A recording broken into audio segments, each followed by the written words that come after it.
topic here, which is basically about marriages and whether marriages stay or they don't stay. I'm not experienced in this. I'm still haven't experienced that part of life. But what I know, what I know is कि अभी digital field में क्या क्या हो रहा है, तो उन्हीं एक्सपीरियंस के बेसिस में may be I speak two lines. पहले के जमाने में लोग स्लेट पे लिखते थे and they could just erase it off and they would again correct what they had written. I come from a generation where we use pens, pencils, whatever we have written we have again erased it, corrected our mistakes. And the current generation, the times which we are in, we just type and it's automatically corrected. The grammar is also corrected and within a second the message is gone also. There is no thought, nothing has been processed and the reply also comes instantly. That is a vice and beauty of digital communication. As long as communication is direct, personal, face to face, it's not used for propaganda. It's उसकी जो एक मर्यादा होती है वो अगर maintain की जाए तो I think all relations will continue on long run. So business has grown digitally, but personal relations have deteriorated digitally. Thank you. आज के जमाने में जिस तरह संबंध विच्छेद हो रहे हैं, वहाँ ये संबंध जोड़ने की बात कर रही हैं. ये समाज के लिए बहुत ही अच्छी बात है और मैं भगवान से प्रार्थना ये करूँगा, अगर ये सच्ची लगन और सच्चे विचार से अगर ये समाज के लिए काम कर रहे हैं तो ये वास्तव में बहुत ही अच्छा काम है. इसी के साथ मैं अपने वक्तव्य को समाप्त. स्पीच बड़ी नहीं होनी चाहिए. स्पीच वो होनी चाहिए लोग जब घर जाएं तो उनको याद रहे. मेरा गर्व है कलकत्ता. कलकत्ता की इसी धरती ने मुझे सब कुछ दिया है. आज देश विदेश में जो भी ख्याति मेरी बन पाई है इस कलकत्ता रविंद्रनाथ की धरती के मेरे इस धरती के ही पूरे प्रताप से मैं कुछ बन पाया हूँ. और जिस विषय पर आज ये कार्यक्रम हमारे भाई संजय जी कर रहे हैं और मेरे सामने बहुत से ऐसे लोग बैठे हैं जो मेरे लिए प्रेरणा के स्रोत हैं. भाई सिंघानिया जी हैं और भी बहुत से लोग हैं जिनको मैं चेहरे से पहचानता हूँ. लेकिन चूंकि अब कलकत्ता छोड़े मुझे करीब 30 साल हो गया है. दिल्ली, बड़ोदरा, दुबई, किन शहरों में मेरा काम अब चल पड़ा है मुझे भी नहीं पता. लेकिन हाँ, आज फिर एक बार कलकत्ता के इस जगह पे खड़ा होकर के पत्रकार होने के साथ साथ एक वरिष्ठ संपादक हूँ देश में किसी अच्छी मैगजीन का, बड़ी मैगजीन का आपके समाज से. इस कार्यक्रम की रूपरेखा संजय जी ने जिस तरह से बनाई हो, 2-3 चीजें मैं रेखांकित करना चाहूंगा. माफ करें, भाषण मेरा 15 मिनट 10 मिनट की सीमा रेखा में नहीं है, लेकिन एक पीड़ा है युवा के नाते, एक पीड़ा है समाज के इस दर्द के नाते. आप में से इस हॉल में से मौजूद कोई भी मेरी इस बात का विश्वास नहीं करेगा कि कलकत्ता की इस धरती में मेरी उम्र होती थी उस वक्त लगभग 18 साल. 18 साल का ये बच्चा 50 रुपए का चंदा लेके बड़ा बाजार से एक कार्यक्रम करता है. महाजाति सदन के एनेक्स हॉल में मेरी साथी थी जो है आज कलकत्ता में सुशीला चंदानी. कार्यक्रम का विषय मैं याद करता हूं तो आश्चर्य होता है कि उस छोटी उम्र में, जबकि मैं क्लास 11 में पढ़ता था, विषय था, उस सब्जेक्ट था उस सेमिनार का वैवाहिक तनाव, कारण और निवारण. समझ में नहीं आता कि कौन सी बुद्धि कहां से आई होगी मेरे बचपन में. 18 साल की उम्र में एक आदमी अगर इस विषय पर बहुत बड़ा सेमिनार करके गया है इस कलकत्ता की महाजाति सदन में, आज के करीब 32 साल पहले. चंदा कितना मुझे याद है कि बड़ा बाजार की कुछ दुकानों से लिया होगा मैंने, किसी से 100 रुपया, किसी से 50 रुपया, कुछ मेरे मित्र थे उन लोगों से लिया होगा. कॉलेज स्कूल के करीबन 1000-1500 रुपये भाड़ा था महालिकी का उस समय. आज फिर उस तरह के बहुत से कार्यक्रम किए मेरे बचपन में उस व्यवस्था उस उम्र में. महाजाति का वो हॉल मेरा कुछ कारणों से मेरे लिए प्रिय था। संजय जी का आज ये कार्यक्रम, पिछली बार मैं संजय से मिलने आया था, कलकत्ता आया था 1 हफ्ते पहले, जब उनके दुकान पर मुलाकात हुई तो उस पीड़ा को उन्होंने रेखांकित किया। घर जोड़ना आज हमारे समाज में सबसे बड़ा संकट का काम बन गया है। घर टूट रहे हैं, घर जुड़ते हैं नहीं। उड़ीसा में जो मेरी माँ में थी, जो मेरी पत्नी में थी, जो मेरी बहन में थी आज के 15 साल 20 साल पहले, आज मेरी बेटी में मुझे नहीं दिख रही। मैं इस चीज को रेखांकित करना चाहता हूँ, इस चीज को बताना चाहता हूँ। रिश्ता कराने का काम संजय जी करें, बहुत बड़े रूप में करें। हजारों बच्चियां जिनकी उम्र 30 साल हो गई है, हजारों युवा 35 साल के हो गए हैं। मुंबई में मैंने ऐसे बड़े से बड़े उद्योगपति को देखा है, रोते हुए, बिलखते हुए। 1000 करोड़ का एम्पायर है उनका देश में, नाम नहीं ले पाऊंगा, यहाँ मेरे मित्र हैं। उनकी बेटी की उम्र हो गई है 35 साल, दूल्हा नहीं मिल रहा है। कितनी बार उन्होंने मुझे रिक्वेस्ट किया, पवन जी देखो कुछ बताओ। मैंने कहा मेरे बस में नहीं भाई, मेरे संपर्क में नहीं इस तरह के लोग। लेकिन मैं जानता हूं कि वो बच्ची न तो शादी करके सुख रह पाएगी, क्योंकि एक जो शादी की उम्र हुआ करती थी हमारे समाज में 20 साल 22 साल 23 साल 24 साल, अब हम लोगों ने कहीं ना कहीं कुछ न कुछ गलतियां ऐसी कर दी हैं कि शादियां बनती बाद में है, टूटती पहले। समाज से मेरा हाथ जोड़ के अनुरोध है, मैं अभी बोल ही रहा था ममता जी को कि आज संजय जी के इस कार्यक्रम में ही मैं घोषणा करूंगा। जो 35 साल पहले मैंने विवाहिक तनाव और कारण निवारण पर बात करी थी, आज समाज के बहुत से लोगों को लेकर के, संजय जी मुझे आपका साथ चाहिए। आप घर जोड़िए, बेशक आपका काम फलेगा फूलेगा। घर जोड़ी, आपकी अपनी जो ब्रांड है बहुत बड़ा बनेगा। मेरी कंपनी, मेरी मीडिया हाउस से आपको जो सहयोग चाहिए वो भी मिलेगा। लेकिन मैं अपनी माताओं से, बहनों से और जो समाज के बड़े लोग बैठे हैं उन सबसे एक बहुत प्यारा अनुरोध करना चाहता हूं, पूरे देश में, नॉट ओनली कलकत्ता, ये रांची में भी करना है, ये जमशेदपुर में भी करना है, ये बड़ौदा में भी करना है, ये दिल्ली में भी करना है। मुझे खाली ये बताना है आपको कि 100 में से 40 शादियां खतरे में क्यों है। 2-2 करोड़ की चेक पड़े हैं ड्रावर में। भुवनेश्वर के कटक की एक लड़की ने अपनी शादी तोड़ी है, शादी के ठीक 1 महीने बाद 2 करोड़ का चेक ड्रावर में पड़ा है हमारे किसी मित्र के पास, उसके बावजूद भी उसका पेट नहीं भर रहा लड़की का। अंगुल की एक लड़की, कलकत्ते का एक लड़का इंफोसिस में नौकरी करता है, उसका तलाक लड़की ने होने नहीं दिया। माँ बाप मेरे पैर पकड़ रहे थे मेरे भुवनेश्वर ऑफिस में आकर के। फिर मैंने कुछ कारणों से पुलिस को बोला, कुछ और चीजें यूज करी, तब उस लड़की से, उस लड़के का मुक्ति दिलाई। आज वो लड़का इंफोसिस में बहुत अच्छे पोस्ट में है। मैं ये कहना चाहता हूं कि आज हमारे समाज में कुछ न कुछ ऐसा हो रहा है जिस पर किसी की निगाह।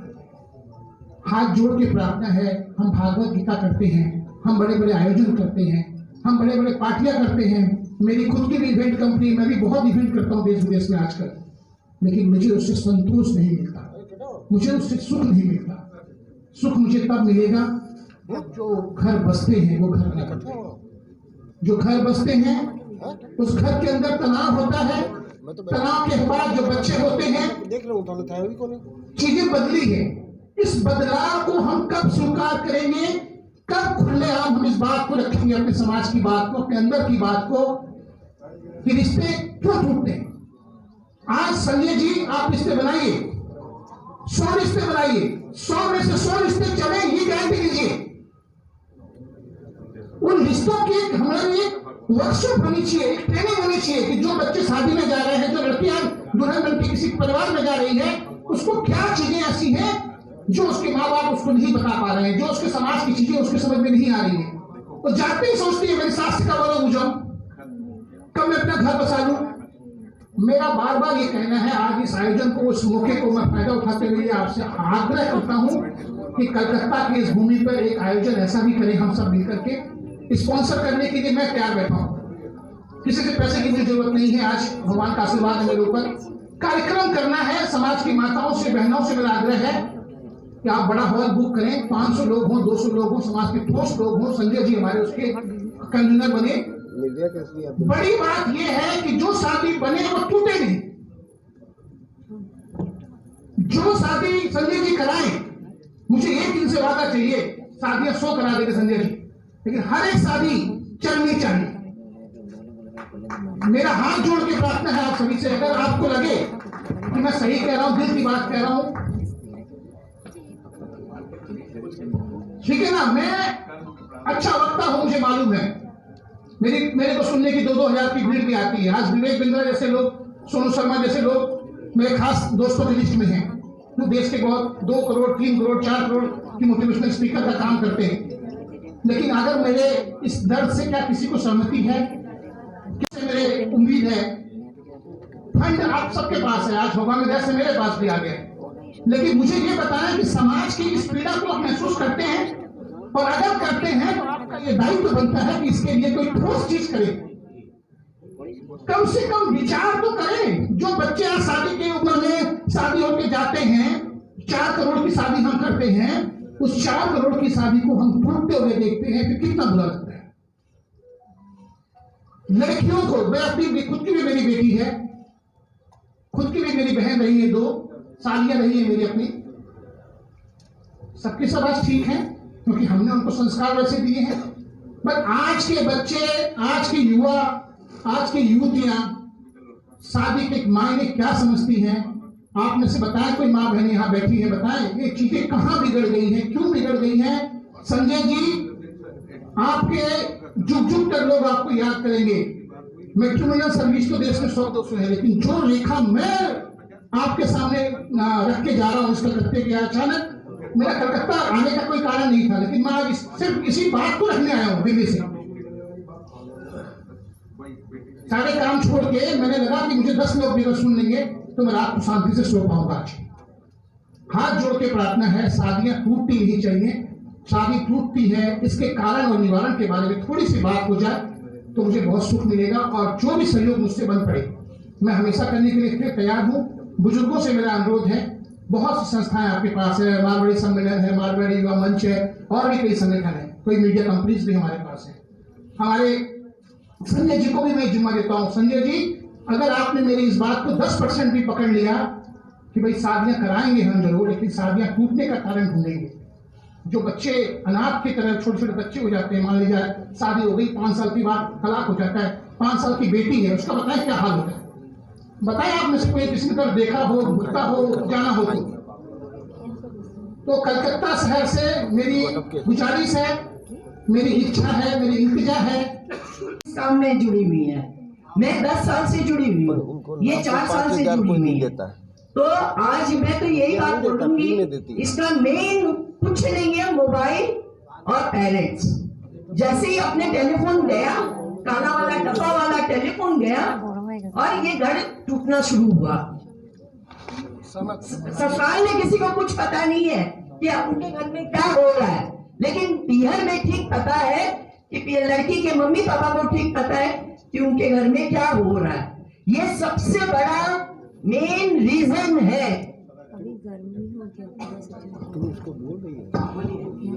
आजकल लड़कियों की सुरक्षा बहुत बढ़ है। जो भी लड़की है, जैसे अब आपको बताऊंगा कि कोई जैसे बॉम्बे जॉब करती है तो मेरे को लड़का बॉम्बे ही चाहिए, जैसे बेंगलोर जॉब करती है मेरे को लड़का बेंगलोर चाहिए। तो ये आजकल जो महत्वाकांक्षा है ये बहुत बढ़ गई है, और उनकी माओं की भी महत्वाकांक्षा बहुत बढ़ गई है, और ये इसीलिए रिश्ते टूट रहे हैं। बच्चों तक तो पहुंचती नहीं है बात। और पहले तो देखिए शादी होती थी तो बोलते थे कि बेटी तुम्हारे घर उस घर से आप भी निकले, लेकिन आजकल माएँ क्या बोलती है कि बेटी जब भी तुम आओ मेरा दरवाजा खुला है, तुम जरूर कोई भी तकलीफ हो तो मेरे घर आ जाता। तो इसीलिए ये सब संबंध टूट रहे हैं। इसके लिए देखिए समाज भी जिम्मेदार है, इसके लिए सबको मिलकर करना चाहिए। गाँव में बड़े बड़े लड़के कुंवारे बैठते हैं, शादी नहीं हो रही है, लड़कियां गाँव में जाना नहीं चाहती है।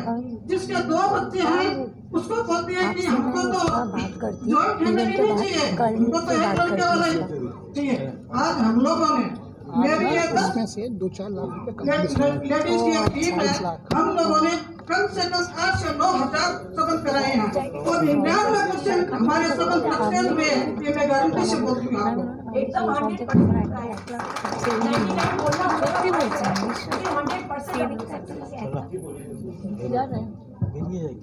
आप सभी को मेरा जय श्री कृष्णा। मैं ये बोलना चाहूंगी कि इसमें पेरेंट्स बहुत जिम्मेदार है जो संबंध विच्छेद हो रहे हैं, और साथ ही ये कहना चाहूंगी कि बच्चे अपना डिसीजन खुद ले रहे हैं। अगर वो पेरेंट्स में छोड़े तो आधे संबंध टूटने से बच जाए, ये मैं कहना चाहूंगी। क्योंकि अगर उनके एक्सपीरियंस है तो वो उनके फेल नहीं होंगे, बड़ों के एक्सपीरियंस कभी फेल नहीं होते। तो पेरेंट्स को डिसीजन लेने दें, उसी में बनाइए। Thank you. एक बात और बोलना चाहती हूँ, अपने पढ़ाते किसी एक हाईली एजुकेटेड क्यों करते हैं? करते इसलिए में कभी कोई चीज की कोई भी सर्कमस्टेंसेस में काम आती है, लेकिन उसका अपना मिसयूज कर रहे हैं। ये एक सबसे बड़ी बात है कि मिसयूज कर रहे हैं कि हमारी लड़की बहुत पढ़ी हुई है, हमारा लड़का बहुत पढ़ा हुआ है, क्यों किसी से दबेगा, क्यों किसी से ये मैं जो वर्ड है ये बहुत पतन की तरफ जा रहा है। Thank you. जय श्री कृष्ण। आप सबको बहुत ज्यादा रेस्पेक्ट देते हुए मेरी एक जस्ट डाउट थी जो मैं चाहती हूँ कि आप क्लियर कर सके तो ज्यादा अच्छा होगा। मेरे को लगता है कि जैसे मैम लोगों ने ये कहा कि जितना हम एजुकेशन लेते हैं या जितना अपने लाइफ में बढ़ते हैं तो हमारी उम्मीदें बहुत ज्यादा बढ़ जाती हैं। मेरे को जरा ये जानना है कि उम्मीद रखना क्या गलत होता है? अगर हम इसी चीज को अगर लड़कों से एक्सपेक्ट कर सके या मेल जेंडर से एक्सपेक्ट कर सके तो what's the harm being a girl to demand something? हाँ, या आई एम सो सॉरी, मतलब आई एम जस्ट आस्किंग यार। फर्स्ट इज दिस कि उम्मीद रखना, मेरे को लगता है कि उम्मीद रखना इज डिफरेंट फ्रॉम जोर देना। दूसरी बात ये है, मैंने अपने इंडिया में जितने क्रिमिनल रिकॉर्ड्स बढ़ रहे हैं, कभी कभी ऐसा भी लगता है कि पेरेंट्स बोलते हैं कि बेटा एडजस्ट कर लो, लेकिन कभी कभी ऐसा सिचुएशन होता है कि हम लोग एडजस्ट नहीं कर सकते हैं। फिर हम पेरेंट्स के दबाव में रह के हम लोग ऐसे कुछ स्टेप्स उठा लेते हैं लड़कियों के हिसाब से या लड़कों के हिसाब से, जो गलत होता है। हम लोग एजुकेटेड हैं, हम लोग वाइज हैं, हम लोगों ने दुनिया देखी है। कभी कभी ऐसा भी लगता है जनरेशन, हमारे माता पिता जरूर सही है लेकिन उनके हिसाब से वो दुनिया कुछ अलग थी जो हमारे हिसाब से है। हमारा एजुकेशन डिफरेंट है, हमारा रीति रिवाज डिफरेंट है, लेकिन इसका मतलब ये नहीं है कि कोई गलत है। मेरे को लगता है कि एट द एंड अगर हम लोग को सब सॉर्टेड चाहिए तो हम लोग को म्यूचुअल डिसीजन पे आना पड़ेगा। हम लोग को फ्रीली अपने पेरेंट्स के साथ डिस्कस करना पड़ेगा और उनको भी समझना पड़ेगा कि where we are going wrong and if we are going wrong means where we are going wrong and if we are going right then how to continue that. तो मैं तीनों मैम की बहुत ज़्यादा रेस्पेक्ट करती हूँ। उन्होंने जो जो बात बताई मेरे को पता है कि मैं फ्यूचर में ज़रूर इसको मानना चाहूँगी। जस्ट एक छोटी सी डाउट थी कि being in 21st century working, मेरी कुछ उम्मीदें हो सकती हैं, अगर लड़कों की तरफ से हो सकती है तो मैं भी कुछ डिमांड कर सकती हूँ, बट इसका मतलब जरूर ये नहीं है कि मैं जोर देना चाहूँगी। इट्स ऑलवेज अबाउट कंपैटिबिलिटी, जो हम लोग बोलते हैं कि इट्स ऑलवेज अबाउट कंपैटिबिलिटी। अगर मेरी उम्मीदों के हिसाब से लड़कों की उम्मीदों के हिसाब से हम लोग को लगता है कि ये रिश्ता आगे बढ़ सकता है तो why not to do that. अपना फ्यूचर पार्टनर